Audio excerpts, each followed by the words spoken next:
5 करोड़ आपको खर्चा करना पड़ता है। यूवीजेड नाम की गिवेनोस्टैट कहते हैं उसको, उससे वो भी एक अच्छी बेनिफिशियल कंडीशन। क्लास के भी बस का नहीं है, मिडिल क्लास नहीं, आप बोलिए रिच क्लास के भी, अगर आपकी नेटवर्थ 1000 करोड़ होगी तो शायद आप फिर भी अफोर्ड कर सकते।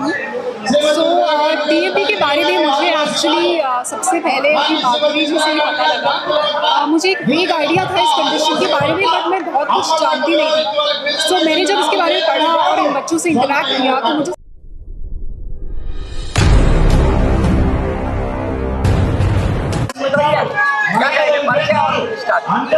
नमस्कार, मैं रत्नेश वर्मा। लगातार जैसा आपके माध्यम से मैं ये अवगत कराना चाहता हूँ कि लगातार ये तीसरी बार चौथी बार जो है ना जंतर मंतर पे आ रहे हैं, लेकिन सरकार इस पर कोई कार्रवाई नहीं कर रही है, सरकार कोई हरकत में नहीं आ रही है और हमारी जो है मांगे पूरी नहीं हो पा रही है। विशेष आप प्रवीण सिंगला जी बताएंगे। सर, हमारा तीसरी बार का प्रदर्शन है, जैसा कि हमने आपको अवगत कराया इस चीज़ के लिए। हमारे यहाँ पे वॉरियर्स आ रहे हैं, डीएमडी वॉरियर्स, छोटे छोटे बच्चे हैं सर। बेसिकली ये मस्कुलर डिस्ट्रोफी बीमारी ऐसा है कि बच्चा जब हमारे बीच में पैदा होता है, जब जन्म लेता है, वो बिल्कुल नॉर्मल एक डिलीवरी है, नॉर्मल पैदा होता है। लेकिन 6 साल के बाद हमें पता चलता है कि बच्चे की मांसपेशियों में शायद कुछ कमजोरी या कुछ विकार है। तो जब हम डॉक्टर से इस चीज़ के बारे में जानने के लिए जाते हैं तो हमें पता चलता है कि इस बीमारी के अंदर ये 10 साल तक मैक्सिमम व्हील चेयर पे या मैक्सिमम 12 साल तक व्हील चेयर पे आ जाएगा और 15 साल तक literally fully finally bed bound हो जाएगा। और इसकी एज भी बहुत कम है सर इसमें, और इस बीमारी के अंदर 100% मोर्टेलिटी है सर। जैसे कोरोना में आपने देखा होगा 1% थी, 2% थी, 4% थी, तो पूरा वर्ल्ड कितना उसके लिए चिंतित था। एक हमारी बीमारी ऐसी है सर, इसमें 100% मोर्टेलिटी है। इसमें कोई अभी तक क्योर इस तरह का नहीं आया इंडिया में कि जिसको हम बच्चों को दे सके सर। अब हम ये सोच रहे हैं, सरकार जो हमारे लिए करना चाहती है कि जो इन बच्चों के लिए स्टेरॉइड्स वगैरह जो अदर कंट्रीज़ में लगते हैं, जो बहुत कम बच्चों को नुकसान करते हैं, अच्छे टाइम तक के लिए इनको सर्वाइव करवा सकते हैं, तो हमारा ये पर्सपेक्टिव है सर। हम चाहते हैं कि सरकार हमारे बच्चों को जब तक वो दवाई प्रोवाइड नहीं करवा देते, अमेरिका में मैं एक बात और क्लियर कर दूं, एक दवाई बन चुकी है, उसको जीन थेरेपी करके बोलते हैं, वो $3.2 मिलियन कुछ ऐसे कॉस्ट है सर। $3.2 मिलियन का मतलब आज की डेट में वैल्यू लगाएं, वो 28 करोड़ 16 लाख बैठ जाती है सर। 28 करोड़ 16 लाख की एक डोज है सर, वो ले नहीं सकते सर। और उसके अलावा जो इसके फूड सप्लीमेंट्स हैं या जो इसके स्टेरॉइड्स हैं, वो भी सर उस तरह से एप्लीकेबल गवर्नमेंट की तरफ से नहीं हो पा रहे हैं सर।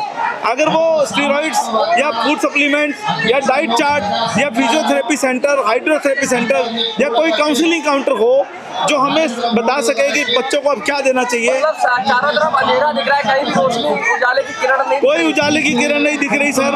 हम लोगों ने हाई कोर्ट में केस किया, वहाँ पे हम जीत गए सर। सरकार उसके बावजूद सुप्रीम कोर्ट में उसके लिए स्टे लेने चली गई। 251 बच्चों ने सर एक अलग सुप्रीम कोर्ट में केस किया हुआ है, उन दोनों को कंबाइंड कर दिया गया और उस पर स्टे दे दिया गया। अब उसमें तारीख पे तारीख पड़ती है सर, और वो इसके अंदर एक बार भी सुनवाई नहीं हुई है। हमें ये समझ में नहीं आ रहा कि सरकार कब जागेगी या कोर्ट कब आदेश देगा, कब हमारे लिए। लगभग कोई आंकड़ा है कितने बच्चे हैं और उनको हम कैसे, क्योंकि अगर ज्यादा लोग पीड़ित नहीं है तो सरकार कर सकती है, चाहे 5 करोड़ का हो, 10 करोड़ का हो, 20 करोड़ का हो। भारत सरकार ने एक रेयर डिजीज पोर्टल बनाया हुआ है, भारत सरकार हेल्थ मिनिस्ट्री का पोर्टल है। उस पोर्टल पे जिन बच्चों की मेडिसिन अवेलेबल है उनका सारा डेटा उसके ऊपर है।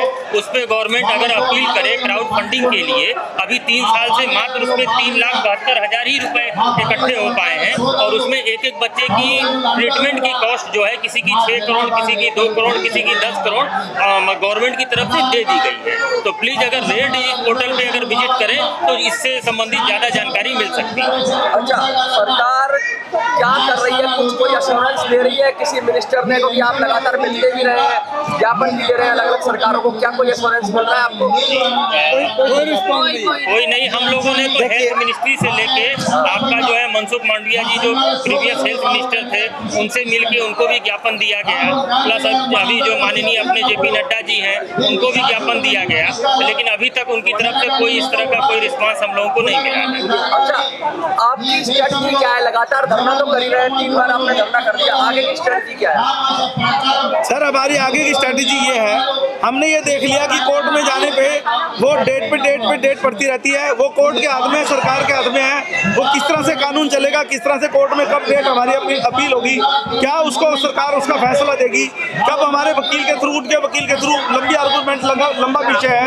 लेकिन हम ये चाहते हैं कि शायद हमारी आवाज़ अभी तक सरकार तक नहीं पहुँच पाई है, तो हम उसी की वजह से, क्योंकि धरना प्रदर्शन का ये दिल्ली में एक अप्रूव्ड प्रोटेस्ट प्लेस है, दिल्ली में धरना प्रदर्शन का जंतर मंतर, हमारे पास एक ही रास्ता बचता है सर, सिविलियन के पास एक ही रास्ता बचता है सर, रोड चलो या कोर्ट चलो। तो हम कोर्ट में गए हुए हैं सर, रोड के लिए हम जंतर मंतर पे आपके बीच में आए हुए हैं सर। आज आपके साथ मुझे लग रहा है काफी सपोर्ट मिला है, फेमस पर्सनालिटी भी आपके साथ है। हाँ जी। उनका भी परिचय करा दीजिए और थोड़ा सा उनको भी फ्रेम में ले आइए, वो भी कुछ कहना चाह रहे हैं। सर हमारे बीच में हमारी चीफ गेस्ट है हमारे बीच में सृष्टि राणा जी, जो कि पहले यहाँ पे हमारे मिस इंडिया और मिस एशिया पैसिफिक रही है। जी, मेरा नाम माधुरी पटले है, मैं एक DMD मदर हूँ और मैं मिसेस यूनिवर्स इंडिया में रह चुकी हूँ।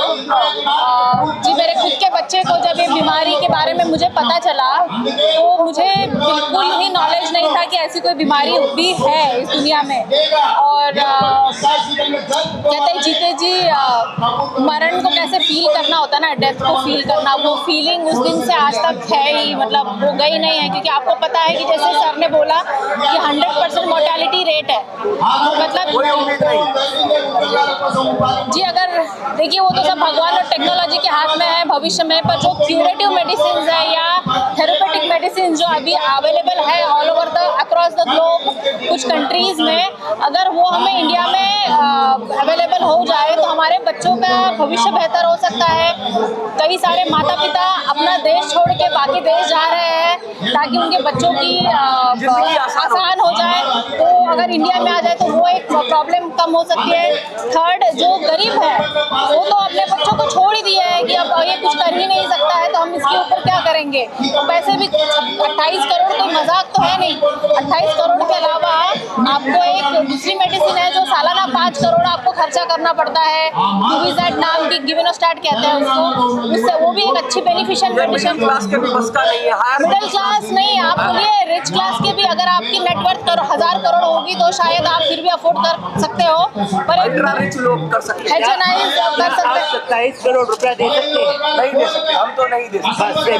तो क्या लगता है जब रोज एक दिल करके मरना होता है, रोज सोचना होता है कि मेरा बच्चा बीमार है, आज का दिन निकल गया, कल का दिन निकल गया, अगला दिन फिर मेडिसिन चाहिए, उसकी जिंदगी कैसे आसान बने? सरकार का क्या पर्सपेक्टिव है, सरकार क्या मदद कर सकती है और बाहर देशों में क्या मदद होती है? जी, बाहर के देशों में तो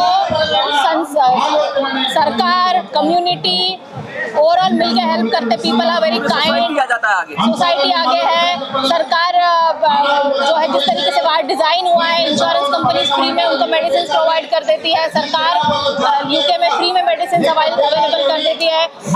साथ ही में काफ़ी सिंपैथेटिक एनवायरनमेंट है मेडिकल हेल्थ केयर का वहाँ पे। हमारे यहाँ पे केयर गिवर्स भी नहीं है, केयर गिवर्स ना होने की वजह से एक चर्निंग पॉवर्टी आ जाती है। वन ऑफ द पेरेंट्स जो होता है उसको घर में बैठना पड़ता है, तो डबल इनकम से सिंगल इनकम हो जाता है और आपका मंथली एक बेसिक खर्चा 30 से 40 हज़ार तो बेसिक है ही, क्योंकि आपको अलग अलग थेरेपीज भी करानी पड़ती है।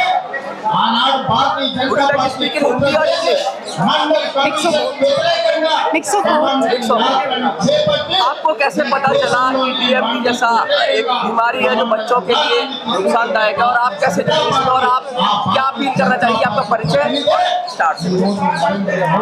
सो हाय एवरीवन, मेरा नाम सृष्टि राणा है और मैं फॉर्मर मिस इंडिया रह चुकी हूँ। सो DMD के बारे में मुझे एक्चुअली सबसे पहले अपनी माधुरी जी से ही पता लगा। मुझे एक वेग आइडिया था इस कंडीशन के बारे में, बट मैं बहुत कुछ जानती नहीं थी। सो मैंने जब इसके बारे में पढ़ा और इन बच्चों से इंटरेक्ट किया तो मुझे समझ में आया कि ये ऐसी कंडीशन है जिसका कोई इलाज तो नहीं है, लेकिन इसको कंट्रोल किया जा सकता है मेडिकेशन के द्वारा। और वो जो मेडिकेशन है वो इंडिया में अवेलेबल नहीं है या फिर वो बहुत महंगी है। सो बहुत सारे जो लोग हैं, वो जो पेरेंट्स हैं, वो अफोर्ड नहीं कर पा रहे हैं। सो बेसिकली हमारा ये जो कैंपेन है ये अवेयरनेस के लिए है, ताकि ज़्यादा से ज़्यादा लोगों तक ये मैसेज मैसेज पहुँचे, मैसेज जो है वो एम्पलीफाई हो सके, और उसी के साथ जो गवर्नमेंट है उसको वो भी नोटिस करे इसको। और इसमें गवर्नमेंट का सपोर्ट सबसे ज़्यादा एसेंशियल है, क्योंकि वही कुछ कर सकते हैं कि जिससे ये मेडिसिन या तो इंडिया में आ सके, और नहीं तो फिर ये मेडिसिन इंडिया में बन सके। क्राउड फंडिंग की बात हो रही है, कह रहे हैं क्राउड फंडिंग की फेल हो चुकी है एक तरीके से, लोगों को पता ही नहीं है। तो पब्लिक अवेयरनेस कितनी है और क्या लगता है, क्योंकि आप लोग सेलिब्रिटी हैं, बड़ा नाम है, अगर आप लोग इसको अपील करेंगे तो मुझे लगता है कि शायद सरकारें भी क्योंकि सुनेगी, क्योंकि जिनका प्रभाव ज़्यादा होता है उनकी बात ज़्यादा सुनी जाती है।